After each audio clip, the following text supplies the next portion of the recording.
It is said when you take a picture of someone, you capture their soul in the camera. It is also said that if you print it off, that picture contains the soul itself, and you can control them with it. I'm not sure where to start. Do you know what the primordial soup is? A veritable ocean of elements all floating around randomly, and through millions of years of time, eventually the right set of random circumstances came to pass, and the elements were able to connect together and form the world's first single cell organism.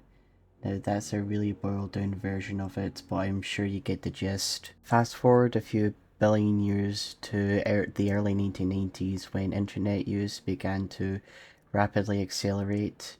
Every home had a computer and new connections between computers were opening on a by the second basis.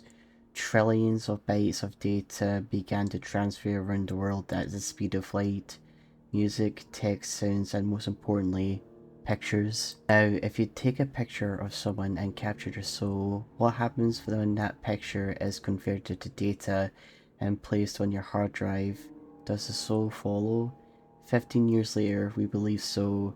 We believe that when you take a picture of someone and upload it onto your computer, alongside the image data, a blueprint of the person's soul is imprinted on a file. Look at your picture folder.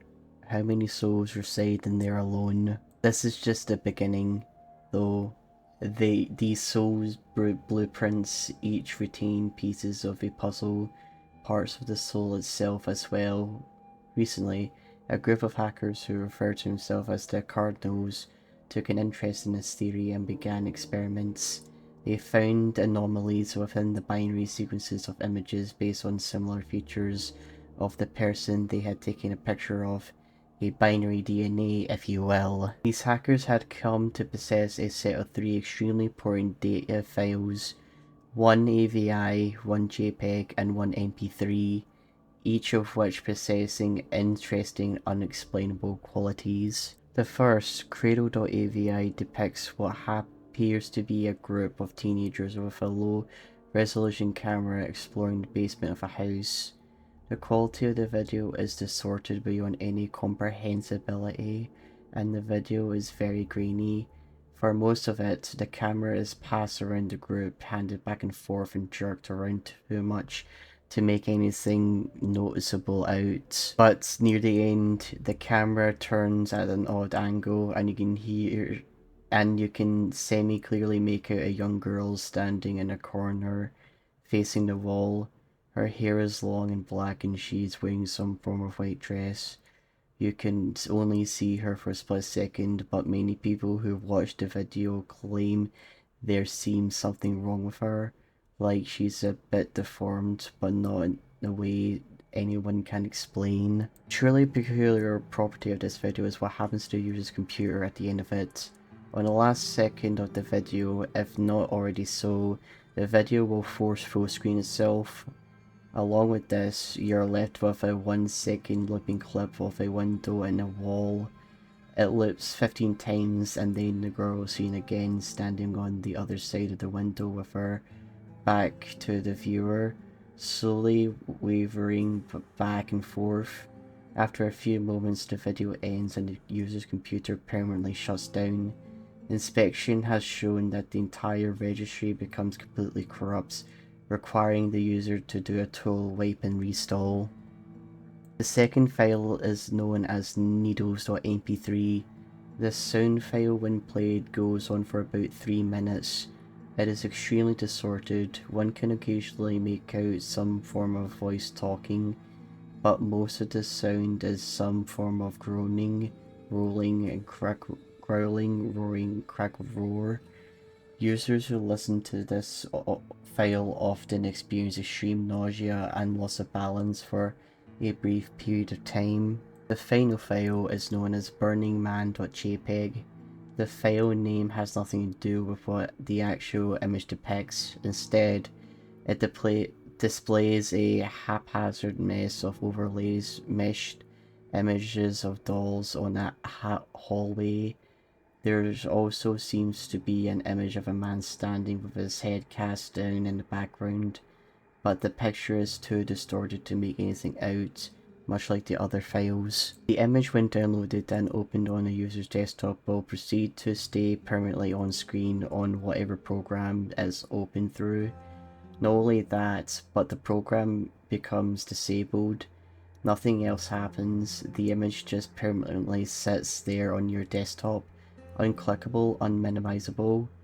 You're just left there with the man's invisible gaze staring at you. From what the group of hackers were able to discern, the file seems to have pre-compiled into data, something on the lines of command 1 cmdo.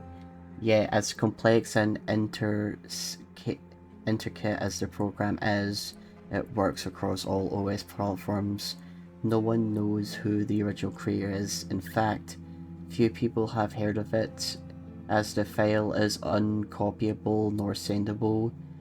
This further adds to the mystery, as often receivers of this file will obtain it through random anonymous emails posted on forums as download links, posing the question, how was that poster able to upload it? If you ever see these files, refrain from downloading any of them.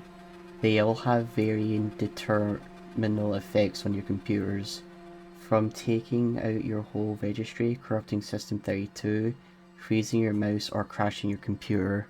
Now onwards.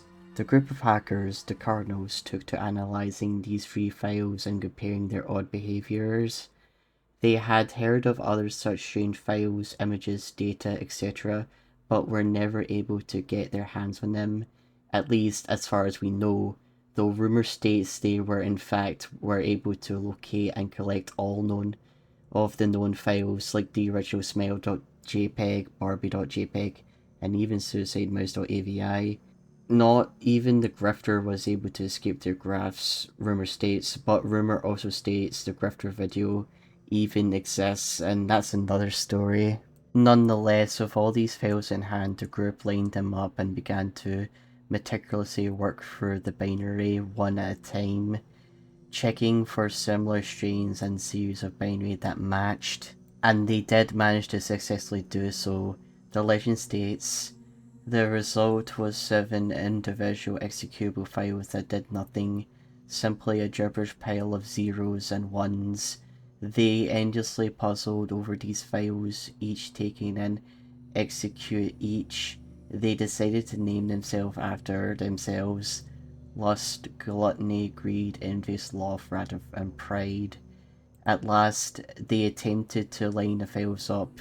Remarkably, something odd happened. Their copies quite suddenly meshed together.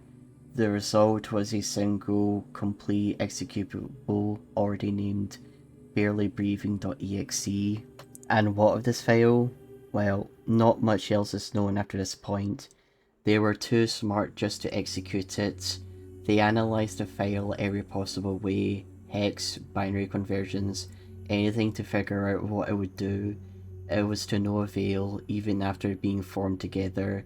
It was just an even bigger jumble of ones and zeros, and made no more sense than the separate executables. They backed the file up on a flash drive and proceeded to run it.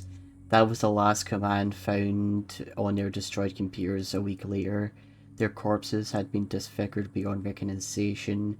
Descriptions of them stated that it almost seems as if they had been brutally slashed across their faces and arms. Every square inch of skin that was bare had been mutilated, almost microwaved, and then sliced repeatedly by a micro-thin razor. The government attempted to hush up the event, but there was some media leakage, and because of the Cardinals have been keeping a blog amongst themselves and a few close friends, it's closed down now. It's closed down and deleted now, so don't go try finding it. It quickly spread as per what they had been attempted to accomplish, whenever it was or what's not related to their terrible deaths. And what of the flash drive? A friend who knew of its existence later checked the home of the group and was able to find it. According to the reports, the drive was found in the pocket of one of the group. It had been taken into custody by the police and has then simply vanished. The trail continues on far more, though. The file resurfaces every few weeks around the globe. Governments have been attempting to cover it up, but some media leaks out. Of course, look to the news for people mutilated in their own homes by a murderer, their computers stolen, etc. And if you ever get a crypted email with an attachment labeled barelybreathing.exe, for fuck's sake, don't open it.